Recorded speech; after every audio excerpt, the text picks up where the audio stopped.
وزیر خارجہ اسحاق ڈار کا سعودی ہم منصب سے ٹیلی فونک رابطہ، خطے کی تازہ صورتحال اور اس کے اثرات پر تبادلہ خیال، امن، استحکام اور سیکیورٹی کے فروغ کے لیے مشترکہ کوششوں کی ضرورت پر اتفاق، اسحاق ڈار کا سفارتی روابط اور مکالمے کی اہمیت پر زور، علاقائی صورتحال پر قریبی مشاورت جاری رکھنے کا عزم، وزیر خارجہ سے قائم مقام امریکی ناظم الامور کی ملاقات میں دو طرفہ تعلقات اور خطے کی صورتحال پر گفتگو، اسحاق ڈار نے امن و استحکام کے فروغ کی ضرورت کو اجاگر کیا، فریقین کا رابطوں کو مزید مضبوط بنانے پر اتفاق۔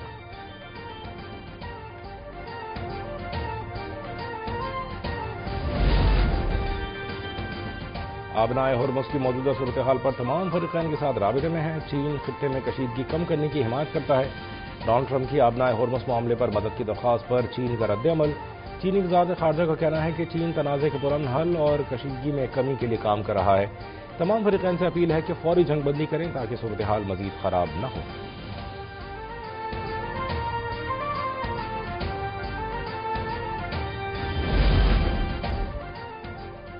متحدہ عرب امارات کے صدر محمد بن زائد ال نہیان کا سعودی ولی عہد محمد بن سلمان سے رابطہ، خطے میں فوجی کشیدگی فوری روکنے کا مطالبہ، ایرانی حملے عرب خود مختاری اور بین الاقوامی قوانین کی خلاف ورزی قرار، مسائل کے حل کے لیے سنجیدہ مکالمے اور سفارتکاری پر زور۔ اسرائیلی فوج کی بیروت پر شدید بمباری، جنوبی لبنان میں زمینی کارروائیاں شروع کر دیں، خیام شہر میں حزب اللہ اور اسرائیل کے درمیان لڑائی شدت اختیار کر گئی، اسرائیلی طیاروں نے خیام پر فضائی حملے، قصبے یتار کو بھی نشانہ بنایا، اسرائیلی حملوں کے باعث جنوبی لبنان کے کئی علاقوں سے بڑے پیمانے پر نقل مکانی، تقریباً 8 لاکھ افراد اپنے گھروں سے بے گھر ہو چکے، اموات کی تعداد 850 تک پہنچ چکی، 100 سے زائد بچے بھی شامل۔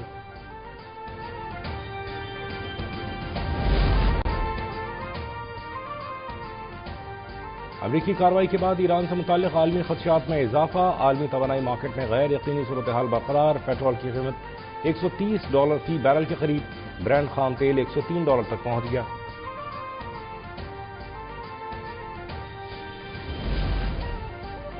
پاکستان کی بہترین سفارتکاری کی دنیا معترف، وزیر خارجہ عباس عراقچی نے اردو میں اظہار تشکر کرتے ہوئے کہا کہ پاکستان کی خارجہ پالیسی اور ملٹری ڈپلومیسی نمایاں ہے،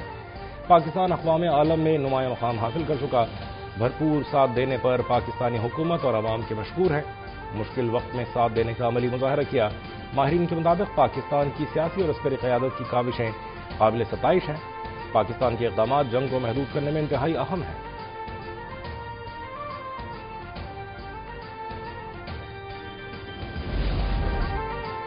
وزیر اعظم کا وفاقی حکومت کے ملازمین کے لیے عید پر بڑا اعلان، سرکاری ملازمین کو عید سے پہلے تنخواہ کی ادائیگی کا فیصلہ،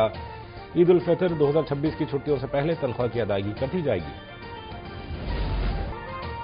مشرق وسطی جنگ کے باعث پروازوں کا نظام شدید متاثر، پاکستان کے مختلف ایئرپورٹ سے 90 پروازیں منسوخ، کویت، بحرین، امارات، ایران، عراق اور قطر جانے اور آنے والی متعدد پروازیں اڑان نہ بھر سکیں، 17 روز کے دوران 1955 پروازیں منسوخ ہوئیں۔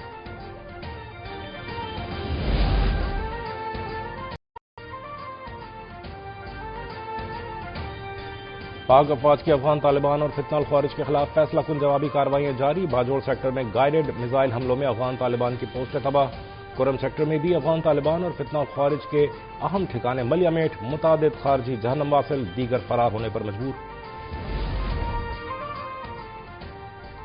کراچی ملیر میں سی ٹی ڈی اور حساس اداروں کی مشترکہ کارروائی، کالعدم تنظیم فتنہ الخوارج سے تعلق رکھنے والا دہشت گرد گرفتار، D I G C T D Sindh Ghulam Asfar Mahesar کے مطابق گرفتار ملزم کی شناخت احسان اللہ کے نام سے ہوئی، تانے بانے پڑوسی ملک سے ملتے ہیں، ملزم طالبان کمانڈر کے حکم پر کراچی میں فورسز پر حملے کی منصوبہ بندی کر رہا تھا، قبضے سے ہینڈ گرینیڈ بھی برآمد۔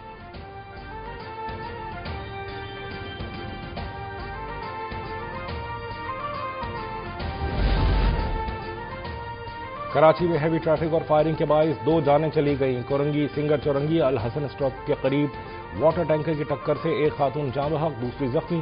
سہراب گوٹ جمالی پل کے قریب فائرنگ سے 60 سالہ شخص جاں بحق، لاہور کے علاقے سندر میں اڈا مل کے قریب کوسٹر کی موٹر سائیکل کو ٹکر، ایک شخص جاں بحق، ایک شدید زخمی، لکی مروت میں غزنی خیل کے قریب مسافر بس کی فلائنگ کوچ کو ٹکر، 2 افراد جاں بحق، خاتون اور بچے سمیت 10 افراد زخمی۔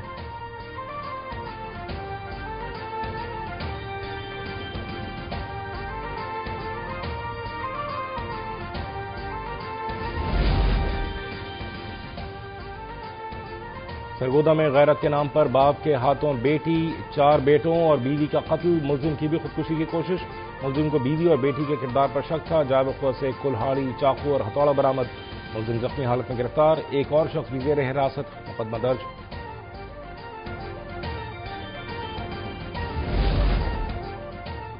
صادق آباد میں دکان کی چھت گرنے سے 5 خواتین جاں بحق، 30 سے زائد زخمی۔ خواتین بے نظیر انکم سپورٹ پروگرام کی رقم وصول کرنے کے لیے دکان کی چھت پر چڑھ گئی تھیں۔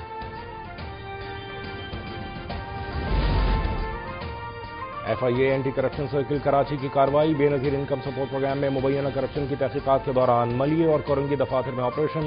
ریکارڈ اور شواہد برآمد۔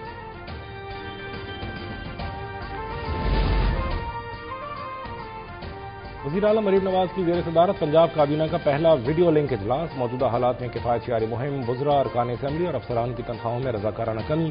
وسائل کی عوامی ترقی پر استعمال اور رمضان نگہبان پروگرام کی کامیابی پر بات چیت، خطے میں جاری کشیدگی کے پیش نظر احتجاج اور مظاہروں پر بروقت اقدامات کی منظوری۔